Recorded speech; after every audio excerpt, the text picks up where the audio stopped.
سلامونه او نیک هیله منئ زه ماجد سباون تاسو ګوري د کیسه ډیجیټل یوټیوب چینل. نن خبره کو دوه غټ کم موضوعات سي دي. یو دا دی چې د پاکستان کم صدر سي دي آصف علي زرداری هغه تللی دی چین ته. د چین کم صدر سي دي او د پاکستان کم صدر سي دي د افغانستان متعلق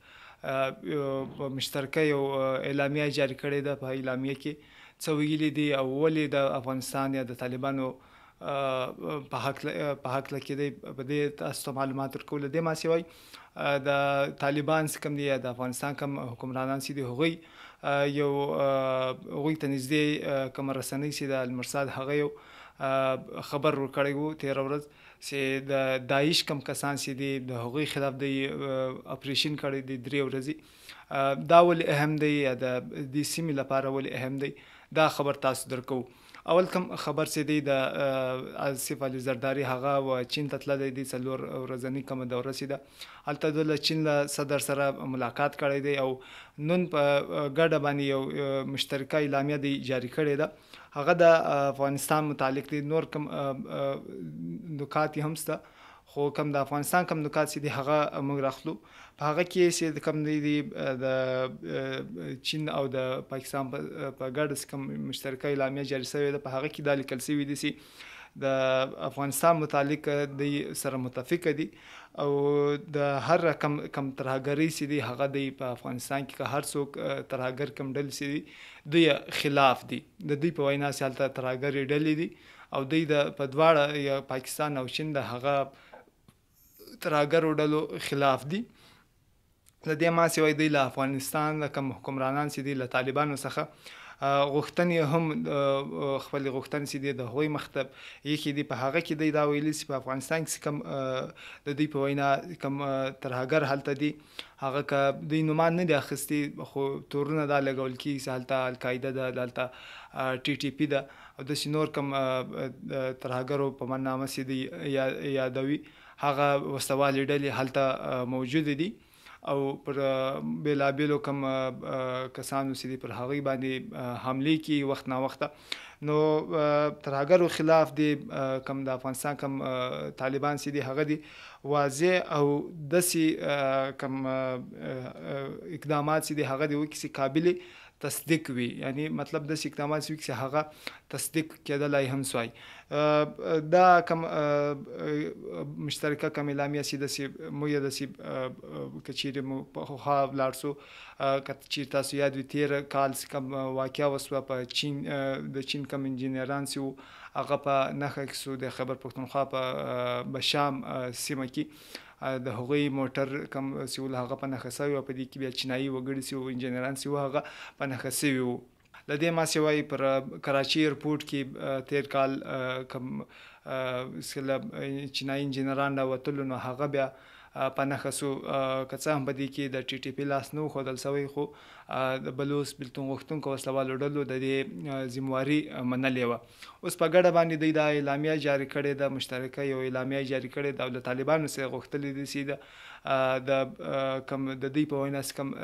وسلوالې ډلې دي یا کم ترهګر سي دي یادوي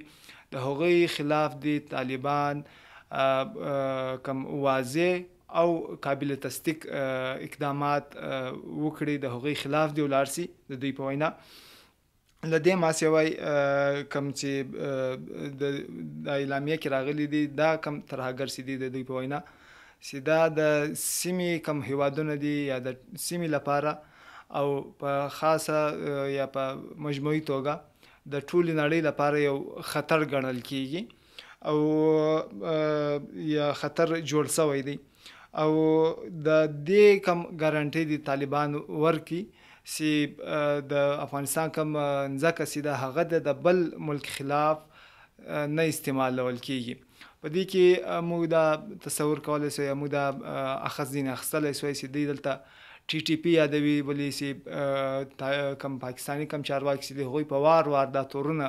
لګولي دي چې کم TTP سي ده هغه په افغانستان کې هلته فعاله ده د هغوی کیمپونه دي هغه کم مشران سي دي هغه هلته دي وسلوالې هلته دي او هلته کم تیاری سي دي هغه کوي او بیا دلته عملیات کوي. اوس له دې کوم اعلامیه چې د هغه داسې معلومیږي چې چین هم تر یو حده پورې دا ګڼي چې د پاکستان کوم تورونه چې هغه دوی هم دا ګڼي چې هلته وسلوال شته او باید چې دا کوم لړۍ چې ده د دوی په وینا چې دا دوی ودرول شي. کم دغه سیولو د چین او د پاکستان کم موقف چې دی دا په داسې وخت کې مخې ته راغلی دی چې چین کم هیواد چې دی هغه په تیرو څو میاشتو کې موږ لیدل کېږي چې په افغانستان کې زیات فعال شوی دی. د طالبانو کم سفیر چې دی یا کم سفارت چې دی په چین کې هلته خلاص کړل شوی دی. هلته کم ترقیاتي کم کارونه چې دي هغه په افغانستان کې په غټ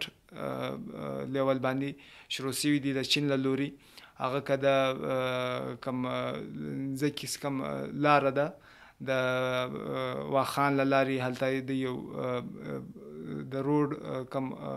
ریپورټونه چې دي هغه مخې ته راغلي دي چې چین یې جوړوي تر څو له افغانستان سره وصل شي او داسې نور کم قانونه دي هغه یې هلته په ټیکه اخیستي دي او هلته خپل کان کیندنه چې ده هغه کوي. تاسو به یاد وي موږ تاسو ته خبر درکړی و چې په 11 جنوري په ډیره اسماعیل خان کې کم درې کم وسلوال چې وو هغه وژل شوي وو د ټي ټي پي وسلوال وو. په هغه کې یو کس چې ولو هغه د کاري بدرالدین په نامه باندې ولو. دا کس ولې اهم و؟ دا په دې اهم و چې د کم بدرالدین یا کاري کم بدرالدین چې نوم یې یادول کېږي او خبر داسې دی چې نون یې د انګور اډې له لارې طالبانو ته سپارلی هم دی. د هغه کم مړی چې دی دا د افغانستان دا وخت کم ډیپټي کم گورنر چې دی د هغوی زوی یاد کړل شوی و او د بادغیس ډیپټي گورنر دی دا د هغو زوی یاد کړل شوی و. او د پاکستان کم تورونه چې دي دوی دا ویلي چې کم تورونه دي دا یوازې الزامات یا تورونه نه دي، په دې کې حقایق دي یا د دوی کوم الزامات چې دي هغه مطلب دوی یقیني دي چې هلته په د ټي ټي پي کوم مستوال چې دي هغه نه صرف له هغه ځای له افغانستان څخه پاکستان ته راځي بلکې افغان کم طالبان چې دي یا کم په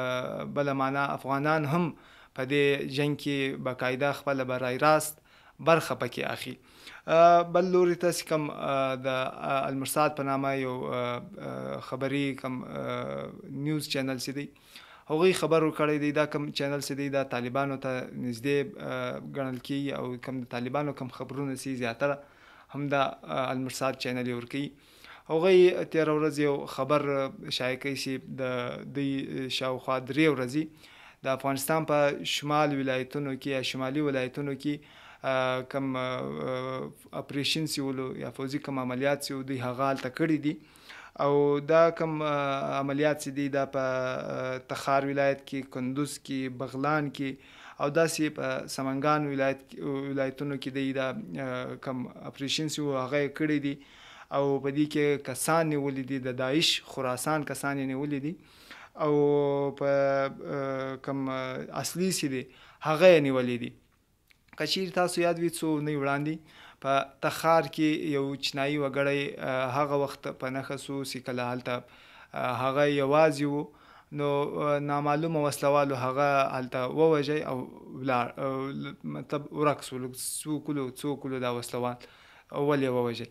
خو کم وروسته کم ریپورټونه راغلو چې دا په دې کې د داعش لاس دی او کم داعش دی هغه په دې کې برای راست ملوث دی او د طالبانو کم ویان چې دی ذبیح الله مجاهد هغه څو اونۍ وړاندې دا تورې هم لګولی و چې کم داعش کم کیمپونه دي هغه په د پاکستان صوبه بلوچستان یا بلوچستان ولایت کې هغه هلته د دوی کیمپونه دي. په دې کیمپونو کې کم کسان دي هغه له اروپایي هیوادونو څخه راځي او دغه رقم له کم ایشیا کم هیوادونه چې دي یا اسیا کم هیوادونه چې دي له هغه ځای څخه راځي د کراچي هوایي ډګر ته او له هغه هوایي ډګر څخه بیا راوړل کېږي و دې کیمپو ته او هلته دوی ته ټریننګ ورکول کېږي او په دې کې بیا پاکستاني کم استخبارات چې دي هغه لاس پکې لري. دا تورونه چې دي دا په یو بل باندې داسې معلومیږي چې یو لوري ته پاکستان د ټي ټي پي کم وسلوالو کم کیمپونه چې دي پر دغه باندې پر طالبانو یا افغانستان کم حکومت چې دي پر هغه لګوي چې دوی هغوی ته لاس ورکړی دی. بل لور ته بیا په جواب کې بیا کم طالبانو کم حکومت چې دی هغه دا تورونه لګوي چې پاکستاني کم استخبارات چې دی هغوی و داعش ته یو رقم لاس ورکړی دی، هغوی ته ټریننګ سنټر په بلوچستان کې خلاص کړی دی او هغوی بیا ټریني او د افغانستان و شمالي کم ولایتونه چې دي او هغوی ته رالېږل کېږي تر څو دا کم حالات چې دي هغه نړۍ ته داسې ښکاري چې په افغانستان کې حالات خراب دي، هلته پانګونه باید چې ونه سي یا کم نور کم پروژې چې دي هغه پر مخ ولاړ نه سي. دا تورونه پر یو بل باندې د پریشر په توګه باندې هم کارول کېږي. تر کومه حده پورې صحیح دي نه دي صحیح په دې کې مو څه نسوی ویلی، خو دا تورونه پر یو بل حکومتونه چې دي هغه پر یو بل باندې لګوي او پر یو بل باندې پریشر اچوي. داعش کم خراسان چې دی دا په افغانستان کې حملې هم کړي دي، کله طالبان په واک ته راغلي دي حملې کړي دي. د تخار حمله مو یاده کړله، د دې ما سوی په بغلان کې حمله وکړله، په یو جومات کې دی حمله وکړه او شاوخوا 10 کم کسان چې هغه په یو ځای دوی ووژل. ټارګټ کیلینګ خبرونه راځي وخت نا وخته چې هلته کم عالمان چې دي یا مشهوره کم کسان چې دي هغوی په نښه کول کېږي، نامعلومه وسلوال چې دي هغه یې په نښه کوي، ټارګټ کوي او بیرته بیا کم کسان چې دي هغه ورکېږي. دا د داعش پر غاړه باندې اچول کېږي چې دا داعش یې کوي او داسې حملې چې دي هغوی داعش یې باقاعده ذمواري هم منلې ده. نو دا کم تورونه چې دي دا تر کومه حده پورې صحیح دي نه دي صحیح، دا به په را روان وخت کې معلومیږي. کله هر کم جګړه چې ده یا د کم سړه جګړه چې ده هغه څه هم په هغه وخت کې نه معلومیږي، خو بیا کله وخت تیر سي بیا داسې رپورټونه راسي یا داسې کم کسان چې پکې ملوث وي د هغوی بیا کم خبرونه چې دي هغه مخې ته راسي. نو فعلا خو داسې معلومیږي چې د پاکستان چې کم حکومت دی یا د افغانستان کم حکومت چې دی هغه پر یو بل باندې د زیات فشار راوړلو لپاره همدا رقم که د ټي ټي پي کم تورونه سي که د داعش کم تورونه سي دي هغه پر یو بل باندې په غټه کشه باندې لګول کېږي. اوس کتل پکار دی د چین او د پاکستان چې کوم تعلقات داسې معلومېدلو چې هغه لاندې خواته روان دي او په هغه کې چې کوم یو تعطل راغلی و هغه بیرته په جوړېدو دي او کوم چین واقعي هم د افغانستان خلاف داسې ځي نه ځي دا به په را روان وخت کې تر تاسو پورې درسو. زموږ کوم چینل چې دی هغه ضرور سبسکرایب کړئ. که تاسو کومه غوښتنه وي یا کوم سوال مو وي له موږ سره د کمنټ له لارې شریکولی سوئ. زموږ به هڅه دا وي چې تر تاسو پورې کوم معلومات چې دي هغه په صحیح بڼه تر تاسو پورې در ورسوو. ډېره مننه.